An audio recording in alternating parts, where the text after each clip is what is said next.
મહેસાણા જિલ્લાના દુધઈ ગામે રહેતા અનુસૂચિત જાતિના લોકોને આજે પણ મૃતદેહ ગટરના પાણીમાં થઈને લઈને જવો પડે છે। આ દરમિયાન શાંતાબેનનું અવસાન થતાં તેમના પરિવારના અને ગ્રામજનો દ્વારા તેમના મૃતદેહને કાસના ગંદા પાણીમાં થઈને સ્મશાને લઈ ગયા હતા। ગંદા પાણીમાંથી મૃતદેહ લઈ જવા પરિવારના લોકો મજબૂર બન્યા છે।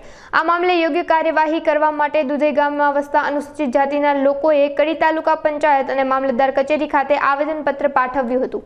મારું નામ નટુભાઈ જાદવ, હું ગલોદરાનો વતની છું। કડી તાલુકાના ગલોદરા ગામનો વતની છું। મારું મોસાળ થાય દુધઈ, અને દુધઈમાં પાણીનો પ્રશ્ન વર્ષોથી છે।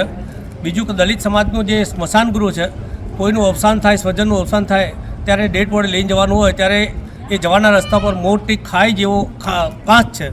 એના કારણે ઓલરેડી હંમેશા માટે એકાદ માથોડું જેટલું પાણી ભર્યું। ચોમાસામાં તો જઈ જ ના શકાય એટલું બધું પાણી ભર્યું હોય છે।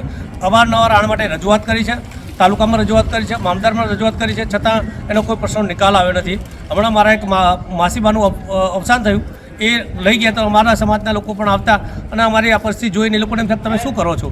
તાલુકાનું એકદમ નજીકનું ગામ છે, 5 કિલોમીટર અંતરે આવેલું ગામ છે, છતાં આટલી બધી પરિસ્થિતિ ખરાબ છે। વિચાર કરો કે અહીંયા આ પરિસ્થિતિ હશે તો તાલુકાના અંતરિયાળ ગામડામાં દલિતોની શું પરિસ્થિતિ છે, તેના સ્મશાનની શું પરિસ્થિતિ છે? લોકોએ આજુબાજુનું લોકોએ દબાણ પણ કરેલા છે અને જેના કારણે લોકોને ત્યાં જવા આવવામાં તકલીફ પડે છે। રસ્તાઓ તો છે જ નહીં, એટલે અમારી એટલી માગણી છે કે ત્યાં જવા માટેનો એક સામાન્ય રસ્તો થાય। ભલે મોટો કોઈ રસ્તો ના કરાવી શકે સરકાર તો કંઈ નહીં, પણ જવા માટે રસ્તો તો હોવો જોઈએ ને, બરાબર? એ અમારી માગણી છે બસ।